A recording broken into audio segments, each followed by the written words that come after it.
जय हिंद दोस्तों, स्वागत है आप सभी का आपके अपने भरोसेमंद चैनल पर। मैं हूं मनोज अवस्थी और आज एक बार फिर हम लेकर आ चुके हैं केंद्रीय कर्मचारियों, पेंशन धारकों, भूतपूर्व सैनिकों, रेलवे कर्मचारियों और सरकारी विभागों से जुड़े करोड़ों परिवारों के लिए बेहद बड़ी और अहम अपडेट।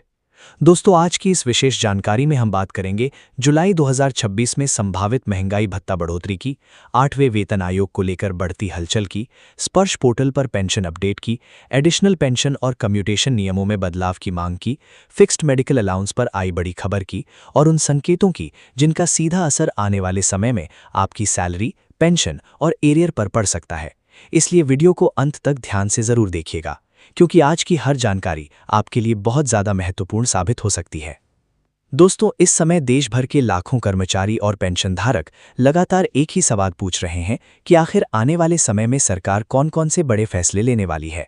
लगातार बढ़ती महंगाई ने हर परिवार की आर्थिक स्थिति पर असर डाला है। राशन, गैस सिलेंडर, बिजली बिल, दवाइयाँ, बच्चों की पढ़ाई और यात्रा खर्च तेजी से बढ़ रहे हैं। ऐसे में कर्मचारियों और पेंशनधारकों की उम्मीदें अब डीए बढ़ोतरी और 8वें वेतन आयोग पर टिक चुकी हैं। दोस्तों, सबसे पहले बात करते हैं जुलाई 2026 में बढ़ने वाले महंगाई भत्ते और महंगाई राहत की। जैसा कि आप सभी जानते हैं कि केंद्र सरकार हर साल जनवरी और जुलाई में डीए और डीआर में संशोधन करती है। जनवरी 2026 में सरकार ने 2% की बढ़ोतरी करते हुए डीए और डीआर को 58% से बढ़ाकर 60% कर दिया था। इसके बाद अब जुलाई 2026 की अगली बढ़ोतरी को लेकर चर्चाएं और ज्यादा तेज हो चुकी हैं। दोस्तों, एआईसीपीआई इंडेक्स यानी उपभोक्ता मूल्य सूचकांक के जनवरी, फरवरी और मार्च 2026 के आंकड़े जारी हो चुके हैं। इन आंकड़ों के अनुसार अब तक लगभग 2% अतिरिक्त बढ़ोतरी का संकेत मिल चुका है। अभी अप्रैल, मई और जून के आंकड़े आना बाकी हैं। अगर आने वाले महीनों में महंगाई का स्तर इसी प्रकार बना रहता है तो जुलाई 2026 में कुल 4% तक डीए और डीआर बढ़ सकता है। यानी वर्तमान 60% डीए और डीआर बढ़कर सीधे 64% तक पहुंच सकता है। दोस्तों, अगर ऐसा होता है तो कर्मचारियों की मासिक सैलरी और पेंशन धारकों की पेंशन में अच्छा उछाल देखने को मिल सकता है।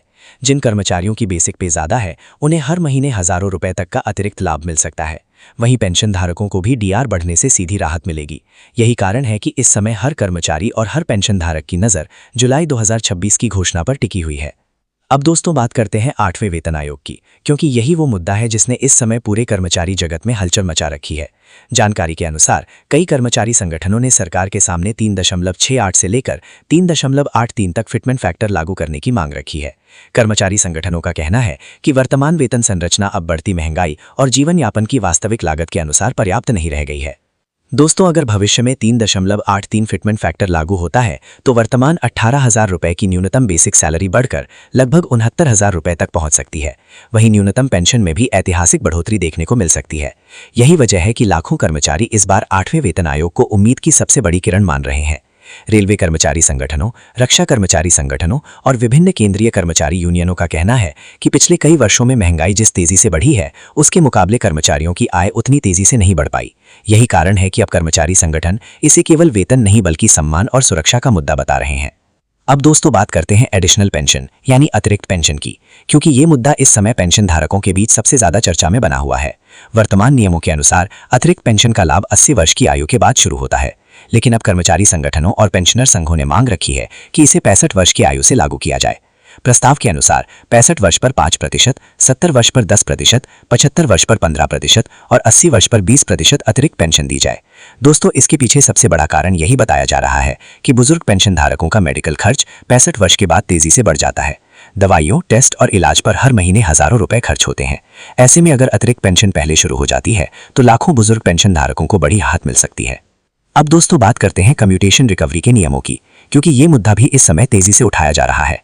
वर्तमान नियमों के अनुसार पेंशन कम्यूटेशन की रिकवरी 15 वर्षों तक चलती है, लेकिन पेंशनर संगठन लगातार मांग कर रहे हैं कि इसे घटाकर 11 वर्ष किया जाए। उनका कहना है कि लंबे समय तक रिकवरी चलते रहने से बुजुर्ग पेंशन धारकों पर अतिरिक्त आर्थिक दबाव बना रहता है। अब दोस्तों, बात करते हैं फिक्स्ड मेडिकल अलाउंस यानी एफएमए की। वर्तमान समय में मिलने वाला 1,000 रुपए प्रति माह का मेडिकल अलाउंस बेहद कम माना जा रहा है। कई कर्मचारी संगठन इसे बढ़ाकर 3,000 से 5,000 रुपए प्रति माह करने की मांग कर रहे हैं। उनका कहना है कि आज के समय में सामान्य दवाइयों और मेडिकल जांच का खर्च भी बहुत ज्यादा बढ़ चुका है। अगर सरकार इस मांग को स्वीकार करती है तो लाखों पेंशन धारकों को हर महीने अतिरिक्त राहत मिल सकती है। दोस्तों, अब बात करते हैं स्पर्श पोर्टल और डीआर एरियर से जुड़ी नई चर्चा की। हाल ही में कई पेंशन धारकों ने शिकायत की कि उनके खाते में आई डीआर एरियर में कुछ रुपए का अंतर दिखाई दिया। किसी को 2 रुपए कम लगे, किसी को 4 रुपए और किसी को 8 रुपए तक का फर्क दिखाई दिया। लेकिन अधिकतर मामलों में ये अंतर सरकारी राउंडिंग प्रक्रिया और वास्तविक अंतर की गणना के कारण होता है। सरकारी गणना में पहले पुरानी डीआर दर की राशि निकाली जाती है, फिर नई डीआर दर की राशि निकाली जाती है और दोनों के वास्तविक अंतर को एरियर के रूप में दिया जाता है। कई लोग सीधे प्रतिशत का हिसाब लगाकर राशि निकाल लेते हैं और यहीं से भ्रम पैदा हो जाता है। इसलिए पेंशन धारकों को सलाह दी जा रही है कि वे पहले अपनी पेंशन स्लिप और बेसिक पेंशन को सही तरीके से जांचें। अब दोस्तों बात करते हैं 18 महीने के लंबे डीए और डीआर एरियर की। कोरोना काल के दौरान जनवरी 2020 से जून 2021 तक के डीए और डीआर की 3 किस्तों को रोक दिया गया था। उसी को लेकर कर्मचारी संगठन और पेंशनर संघ लगातार एरियर की मांग कर रहे हैं। हालांकि सरकार कई बार स्पष्ट कर चुकी है कि फिलहाल इसे देने का कोई प्रस्ताव नहीं है, लेकिन इसके बावजूद ये मुद्दा लगातार चर्चा में बना हुआ है। जानकारी के अनुसार इस मामले को उच्च स्तर पर उठाया गया है और सरकार से पूछा गया है कि अगर कर्मचारियों और पेंशन धारकों को 18 महीने का एरियर 8% ब्याज के साथ दिया जाता है तो सरकार पर कुल कितना वित्तीय भार आएगा। दोस्तों अभी इस मामले पर अंतिम फैसला नहीं आया है, लेकिन लाखों कर्मचारी और पेंशन धारक इस पर लगातार नजर बनाए हुए हैं। अब दोस्तों बात करते हैं ओल्ड पेंशन स्कीम यानी ओपीएस की। ये मुद्दा अब पूरे देश में बड़ा राजनीतिक और सामाजिक विषय बन चुका है। कर्मचारी संगठनों का कहना है कि नई पेंशन प्रणाली में भविष्य को लेकर अनिश्चितता बनी रहती है, जबकि ओपीएस में कर्मचारियों को निश्चित पेंशन की सुरक्षा मिलती थी। यही कारण है कि देश भर में फिर से पुरानी पेंशन व्यवस्था लागू करने की मांग लगातार तेज हो रही है। दोस्तों प्रमोशन और रिक्त पदों का मुद्दा भी इस समय तेजी से उठाया जा रहा है। कई विभागों में वर्षों से डीपीसी लंबित पड़ी हुई हैं। हजारों कर्मचारी प्रमोशन का इंतजार कर रहे हैं। कर्मचारी संगठनों ने सरकार से मांग की है कि जिन कर्मचारियों के प्रमोशन समय पर नहीं हुए हैं उन्हें पिछली तारीख से लाभ दिया जाए ताकि उनका आर्थिक नुकसान ना हो। अब दोस्तों सबसे बड़ा सवाल यही है कि सरकार आने वाले समय में क्या फैसला ले सकती है। जानकारी के अनुसार विभिन्न मंत्रालयों और कर्मचारी संगठनों के बीच लगातार बैठकों का दौर जारी है। आने वाले महीनों में कई महत्वपूर्ण फैसले सामने आ सकते हैं, जिनका सीधा असर कर्मचारियों और पेंशन धारकों की आर्थिक स्थिति पर पड़ेगा। तो दोस्तों कुल मिलाकर देखा जाए तो आने वाले कुछ महीने केंद्रीय कर्मचारियों, पेंशन धारकों और भूतपूर्व सैनिकों के लिए बेहद महत्वपूर्ण साबित हो सकते हैं। डीए और डीआर बढ़ोतरी, 8वां वेतन आयोग, एडिशनल पेंशन, कम्यूटेशन नियम, एफएमए, ओपीएस और 18 महीने के एरियर जैसे मुद्दे सीधे आपकी आर्थिक सुरक्षा से जुड़े हुए हैं। इसलिए हर अपडेट को सही तरीके से समझना और केवल आधिकारिक जानकारी पर भरोसा करना बेहद जरूरी है। अगर आपके परिवार में कोई केंद्रीय कर्मचारी, रेलवे कर्मचारी, रक्षाकर्मी या पेंशन धारक है तो ये जानकारी उनके साथ जरूर शेयर करें। वीडियो पसंद आया हो तो लाइक जरूर करें, चैनल को सब्सक्राइब करें और बेल आइकन दबाना बिल्कुल मत भूलिए ताकि आने वाली हर बड़ी अपडेट सबसे पहले आप तक पहुंचती रहे। मिलते हैं अगली बड़ी खबर के साथ, तब तक के लिए जय हिंद, जय भारत।